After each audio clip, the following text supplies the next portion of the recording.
오늘 저는 여러분과 함께 만일 하나님이 우리를 위하시면 이와 같은 제목으로 말씀을 증거하겠습니다.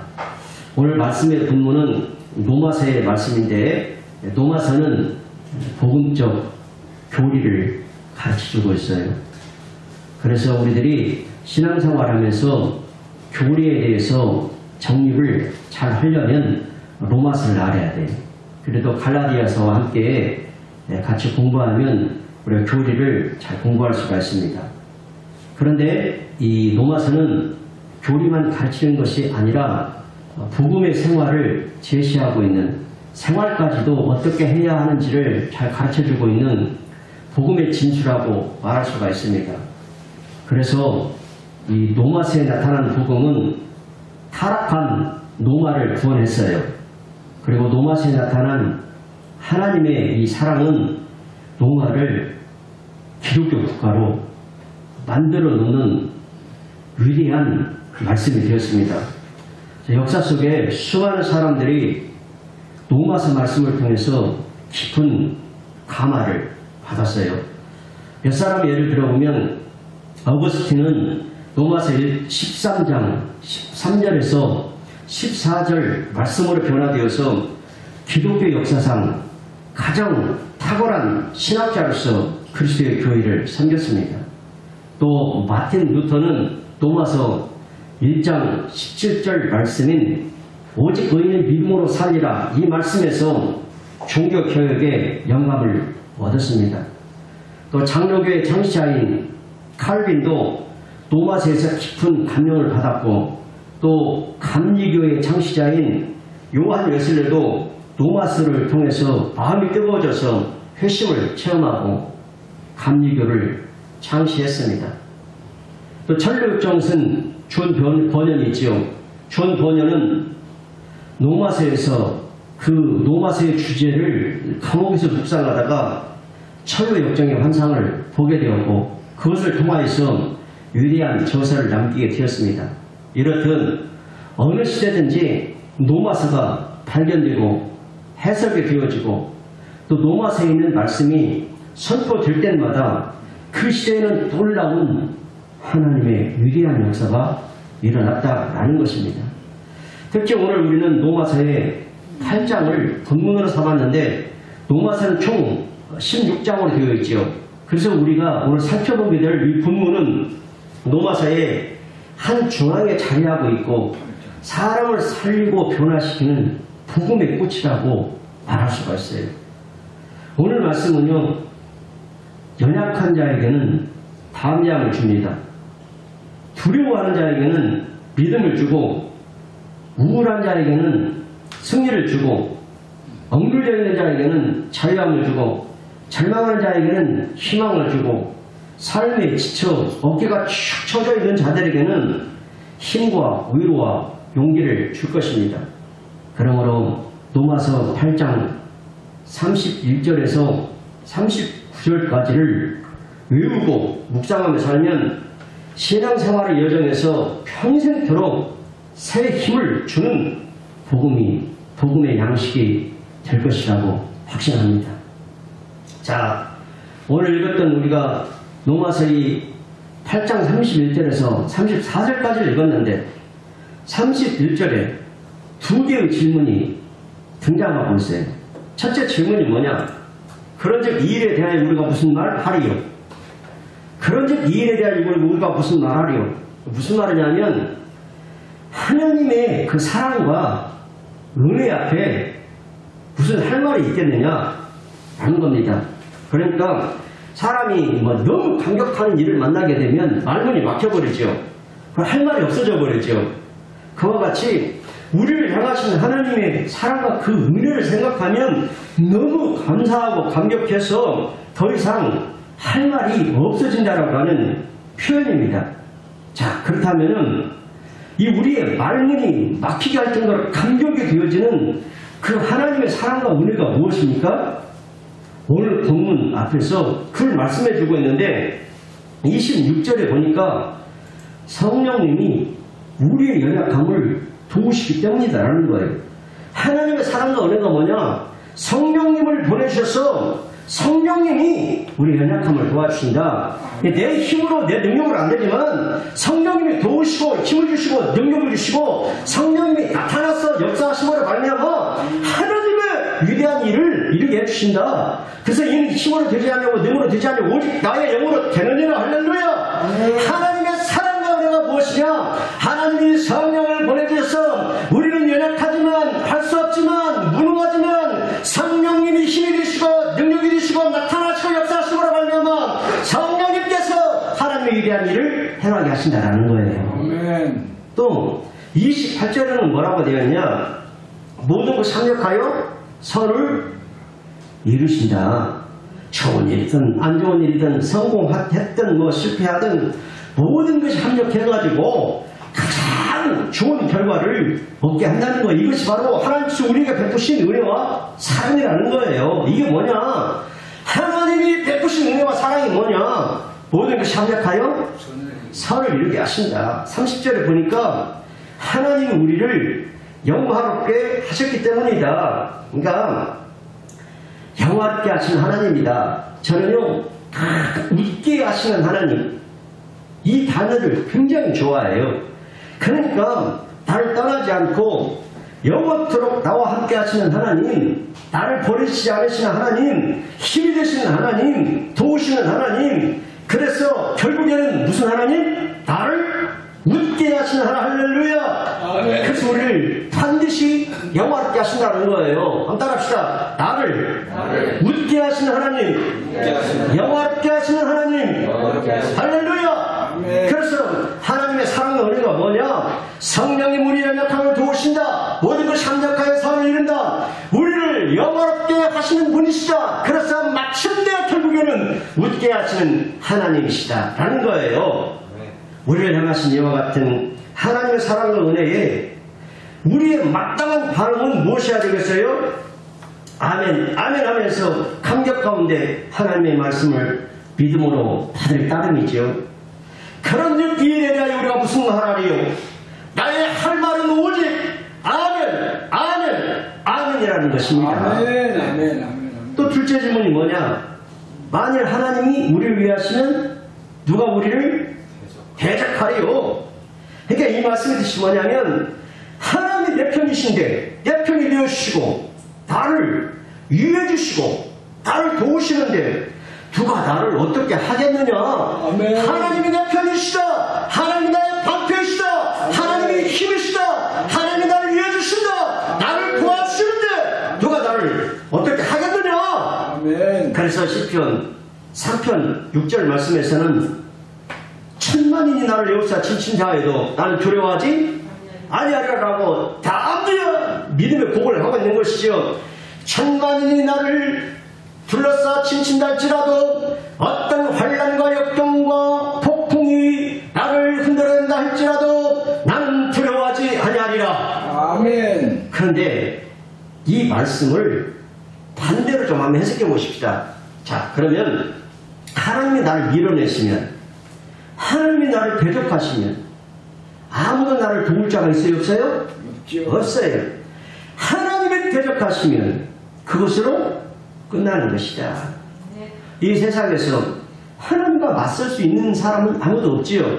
또 맞설 수 있는 것도 없지요.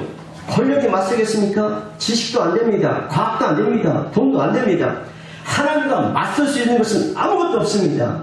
만약에 이 코로나도 하나님께서 잠잠하게 하지 않으면 누가 막겠습니까? 우리 인간의 지혜와 지식으로 백신으로 막을 수 있겠습니까? 하나님께서 역사하시고 하나님께서 막아주실 때 가능한 줄 믿습니다. 아멘. 그런데 가끔 하나님과 맞서려던 세력들이 있었어요.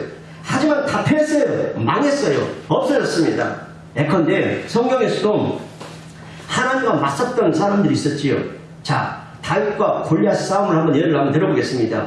인간적인 시각에서 보면 이 팩트를 보면 다윗이 골리앗을 이길 수 있나요? 그렇죠. 너무 약해요. 골리앗은 너무 강해요. 다윗의 힘으로는 거의 골리앗을 당해낼 수가 없습니다. 어떻게 어린 소년이 훈련되고 갑옷으로 무장한 무시무시한 이 장수를 상대할 수가 있겠어요.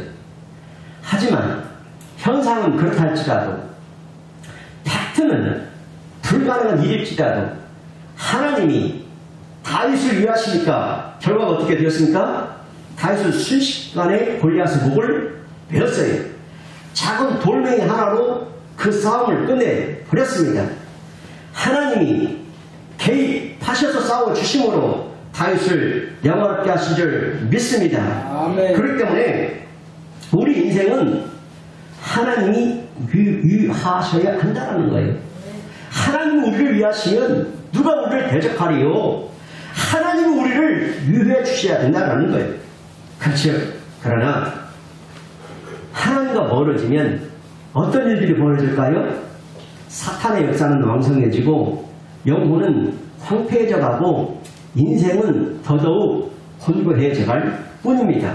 아멘. 여러분 보세요. 두부가 아주 말랑말랑하죠. 그 뭐 너무 약해가지고 잡기도 좀 힘들 정도로 그렇게 약하잖아요.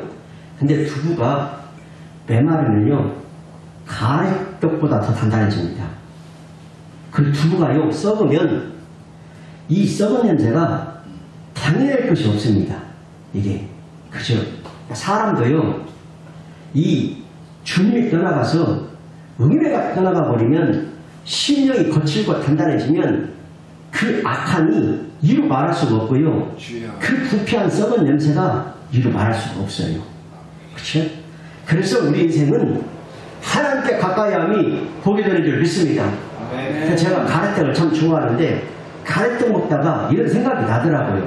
야, 두부보다도 그 두부가 메마르면 가래떡보다도 더 단단해지겠다. 이 맛있는 두부가 썩으면 이 가래떡보다 더 냄새가 나겠다.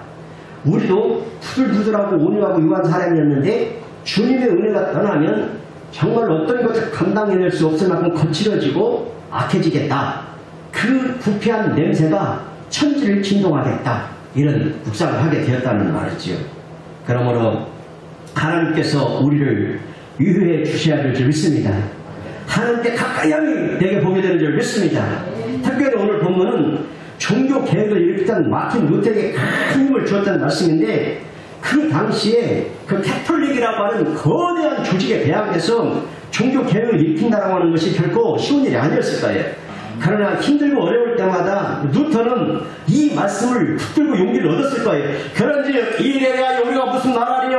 만일 하나님이 나를 위하시면 누가 나를 대적하리요? 천만인이 나를 둘러치려 한다 할지라도 나는 두려워하지 아니하리로다. 아멘. 이 말씀을 붙들고 그런 종교개혁의 기치를 높여 줄 수가 있었어요. 그러므로 성도 여러분, 고난을 겪고 계십니까? 혼자라고 생각되어서 삶이 힘드십니까? 불확실한 미래가 두렵습니까? 지금 처해진 상황이 너무도 극한 상황이요 최악이라고 생각되십니까? 하지만 이 세상에서 그 어떤 것도 그 누구도 그 무엇도 우리를 넘어뜨릴 수가 없습니다. 왜냐하면 하나님이 우리를 위하시기 때문입니다. 하나님의 능력이 우리와 함께 하시기 때문입니다. 하나님은 반드시 우리를 이 환난 가운데서 건져주실 것이기 때문입니다. 아멘. 그래서 우리의 머리를 높이 들어주실 것입니다. 우리를 영화롭게 하실 것입니다. 이것이 오늘 말씀의 요지가 되는 거예요. 그래서 이것을 깨달은 바울은 하나님이 우리를 위하시면 누가 우리를 대적하리요? 라고 고백할 수 있었던 거예요. 여러분, 이 신앙을 굳게 가지시길 바랍니다. 그럼 이제부터 오늘 본문 말씀을 세 대대로 나누어서 좀 더 상세하게 좀 살펴보겠어요. 첫째로, 하나님은 우리에게 주실 영광을 거두지 아니하십니다. 아멘. 그냥 무슨 말이냐면, 여러분 우리가 신앙생활 하다 보면 좀 하나님과 좀 멀어질 때에 내가 하나님을 멀리할 때에 이런 생각이 들 때가 있어요. 혹시 내게서 하나님의 영광이 떠나가셨나? 하나님의 축복이 떠나가셨나? 이런 의심이 들 때가 있어요. 하나님이 내게서 이 가 곧 하셨나? 이스라엘에서 하나님의 영광이 떠났다는 뜻이 이가 무엇이잖아요. 이런 생각이 들 때가 있겠죠. 이런 생각이 혹시라도 드시는 분은 오늘 말씀에서 해결함을 받으시기 바랍니다. 우리 로마서 8장 32절을 한번 화면을 보고 읽겠습니다. 자, 다 같이요. 자기 아들을 아끼지 아니하시고 우리 모든 사람을 위하여 내주시니가 어찌 그 아들과 함께 모든 것을 우리에게 주시지 아니하겠느냐. 할렐루야. 하나님이 우리를 영화롭게 하시기 위해서 행하신 일이 뭐라고요?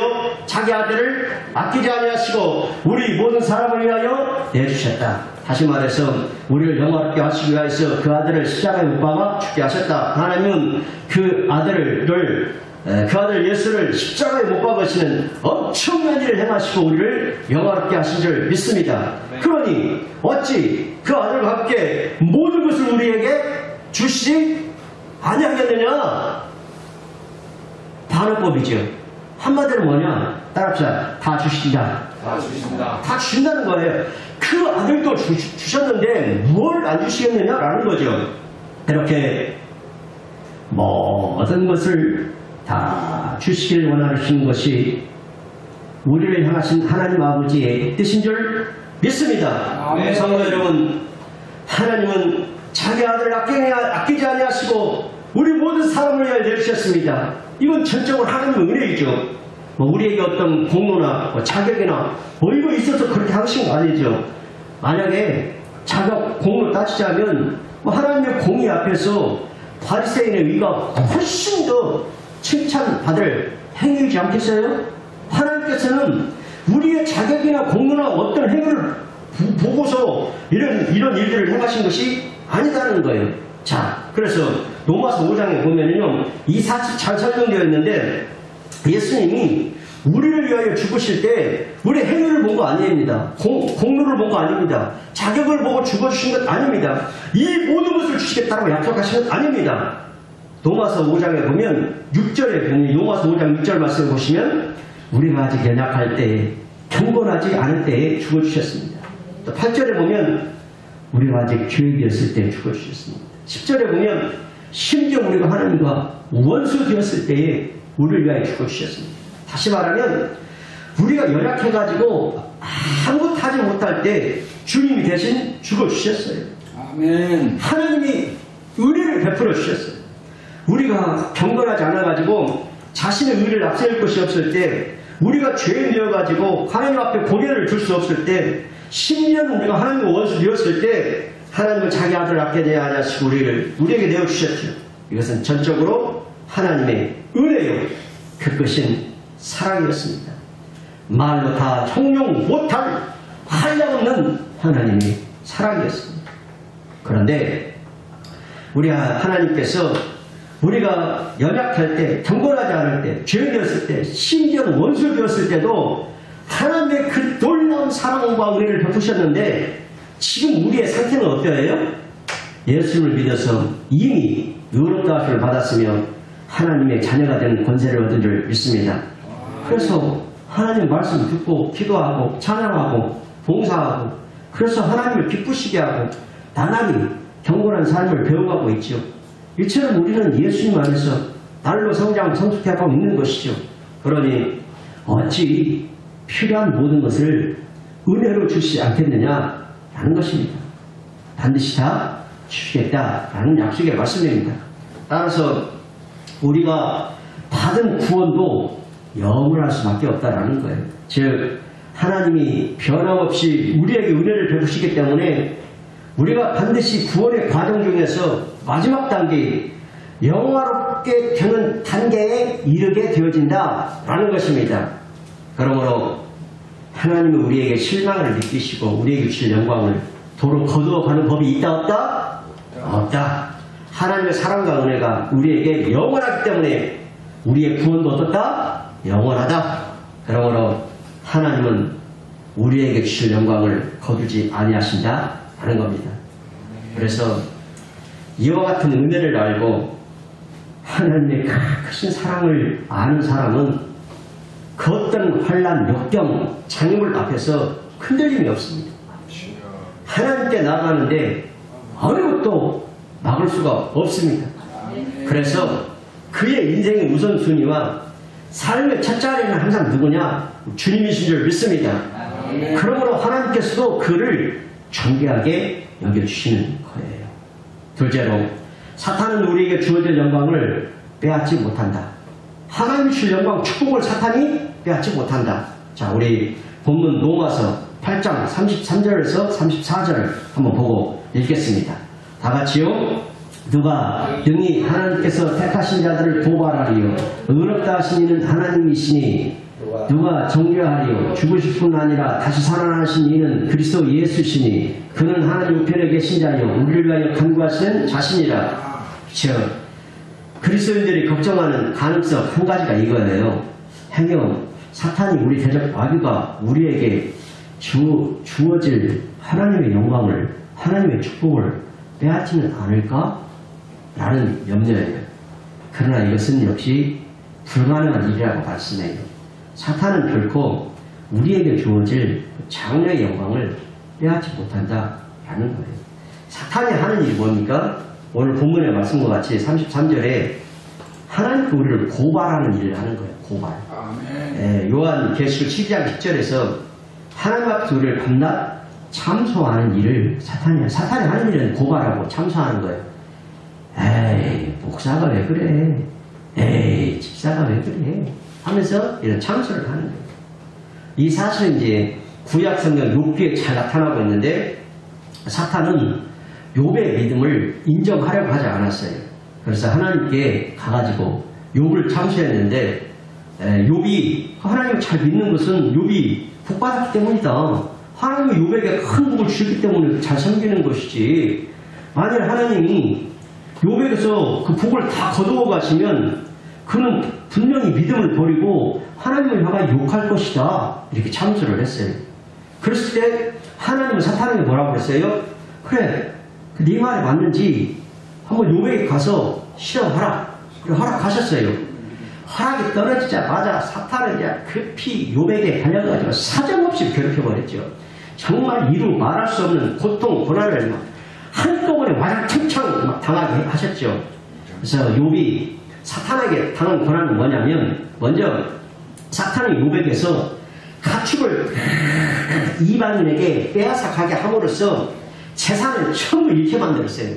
여러분, 우리가 지갑 한 번만 잊어버려도, 돈 10,000원짜리 하나만 잊어버려도 며칠간 생각나잖아요. 그죠? 10,000원짜리는 그렇다. 10만원짜리 하면 수피 한 장 잊어버렸다고 생각하고요. 아, 이거 어디에 잊어버렸지? 그래가지고 베개밑에서 찾아보고, 농밑에서 찾아보고, 병을 쓸어보고, 자기가 갔던 곳들 한번 돌아보고 별일 다 하잖아요. 그런데 요건 가지고 있는 재산을 다 잃어버렸는데, 재산이 어느 정도였냐면은 양이 7,000마리, 낙타가 3,000마리, 소가 1,000마리, 암나귀가 500마리, 뭐 이걸 한 달에 전부 싹 잊어버렸다는 거예요. 야, 뭔 얘기를 해야 여러분 반응을 할지 모르겠네. 아니, 욥이 이만큼을 한 번에 잃어버렸다는데 눈 하나 끔찍 안 하고 그냥 아무 반응 없이 앉아있는 여러분 모습 보니까 내가 너무나도 놀랍습니다. 이번에 또 한번 보겠어요. 사탄은 이제 욥의 생명과 같은 자녀들을 다 뺏어갔는데, 아들이 몇 명이면 아들이 몇 명? 7명. 딸이 몇 명? 3명. 총 자녀가 10명이고 종들도 많았는데 한 달에 전부 다 죽게 해버렸어요. 야, 그래도 장로님만 조금 끔찍하시고 다른 사람이 끔찍도 안 하시고. 아니, 무슨 얘기를 해야 놀랄지 모르겠습니다. 도대체 어떤 말을 해야 여러분 놀랍니까? 또 욥의 몸에는 희한한 질병이 생기게 있어요. 욥의 아내도 저주하며 힘들겠어. 욥의 친구들도 야, 네가 잘못했어, 그렇지 하면서 조롱하면서 마음에 상처만 주는 거예요. 이와 같이 사탄은 연속된 시험으로 욥을 괴롭히면서 욥의 믿음을 꺾으려고 한가님을 다했어요. 그러나 사탄은 욥의 믿음을 없앴나요? 없애지 못했어요. 연속되는 극한 시련 속에서도 신앙의 절개를 지키며 자신의 믿음을 굳게 지켰습니다. 내게 주신 자도 여호와시오, 취하신 자도 여호와시오, 여호와 이름이 찬송을 받으실지니라. 결국 하나님은 욥의 본경을 돌이키시고 그에게 이전보다 각별한 축복을 내리신 줄 믿습니다. 오늘날과 마찬가지예요. 사탄은요, 하나님 앞에서 욥을 참소하고 고발했던 것처럼 우리를 자꾸 참소해요. 저 사람의 믿음은 순전하지 않아. 내가 괴롭히면 그는 분명히 믿음 버리고 욕할 것입니다. 내가 한번 보여드리겠습니다. 이러면 사탄은요, 지금도 우리를 막 시험하면서 막 흔들어대는 거예요. 막. 사탄이요, 막 코로나로 흔들어대고, 막 한량을 흔들어대고, 막 이것도 잃어버리고 저것도 잃어버리고 해서 막 흔들어대고, 막 사탄이 여러 가지 모양으로 막 흔들어대버리는 거예요. 이것이 바로 누가 하는 일이에요? 사탄이 하는 일이다. 사탄은 온갖 방법을 동원해가지고 우리를 괴롭히면서 하나님께서 우리를 자꾸 떼어놓으려고 그래요. 그러나 사탄이 욥의 믿음을 없애지 못한 것처럼 결코 우리에게 있는 구원에 이르는 믿음을 없애지는 못할 것입니다.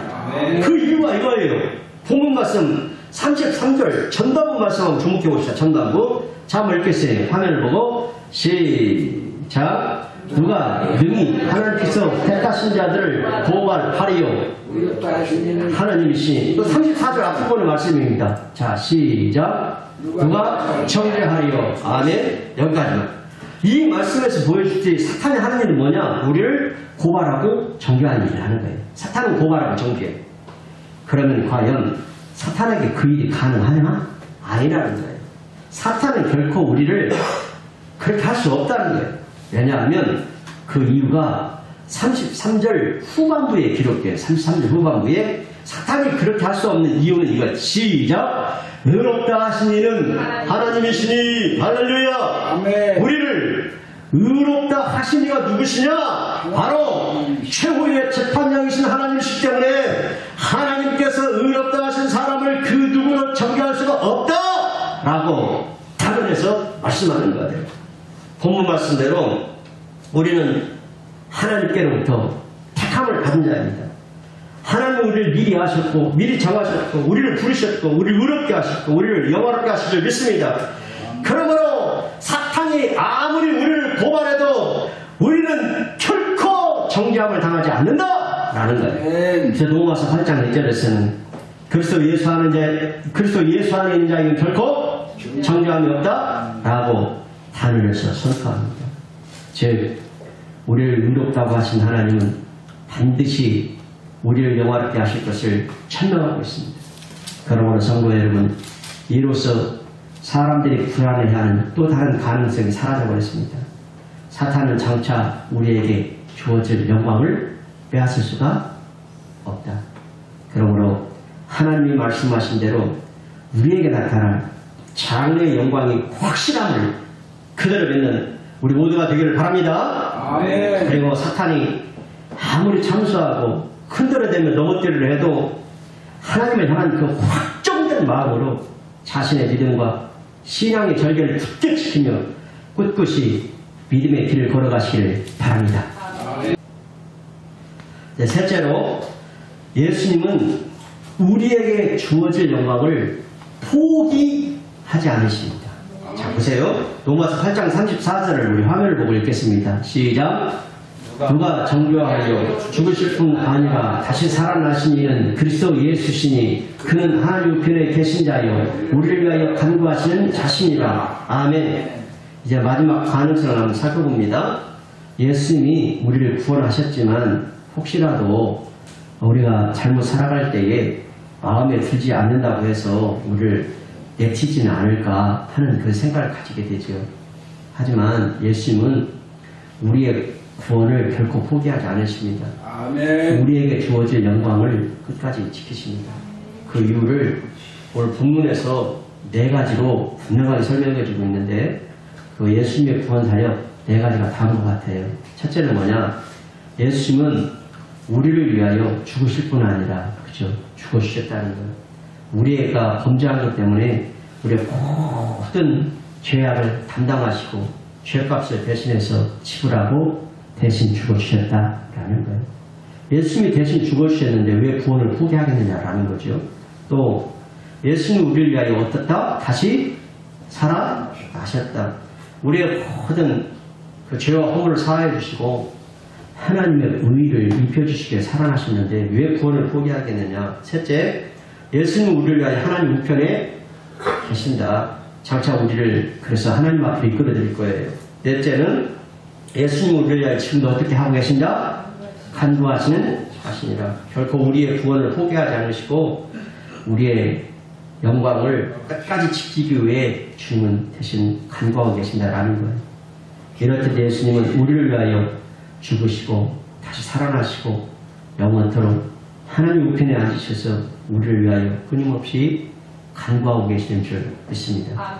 그래서 예수님은 우리의 구원을 끝까지 지켜주시기 때문에 장차 우리에게 주어질 영광은 확실하다는 거예요. 이로써 사람들 두려워하는 가능성들이 모두 사라졌습니다. 이상 말씀을 증거한 바와 같이 첫째로 하나님은 우리에게 주실 영광을 거두지 아니하신다. 둘째로 사탄은 우리에게 주어질 영광을 빼앗는다? 빼앗지 못한다. 셋째로 예수님은 우리에게 주실 영광을 포기하신다? 포기하지 아니하신다. 그러므로 성도 여러분, 하나님은 우리에게 영원하고 궁극적인 그 영광을 주시기 위하여 자기 아들을 아끼지 않으시고 우리 모든 사람을 위하여 내어 주셨습니다. 뿐만 아니라 그 아들과 함께 모든 것을 우리에게 주셨습니다. 그런즉 이 일에 대하여 우리가 무슨 말하리요? 만일 하나님이 나를 위하시면 누가 나를 대적하리요? 그런즉 이 일에 대하여 우리가 무슨 말하리요? 만일 하나님이 나를 위하시면 누가 나를 대적하리요? 바로 이 고백이 나의 믿음의 고백이 되므로 내 생의 끝날까지 승리하며 사시기를 예수님의 이름으로 축원합니다. 아멘.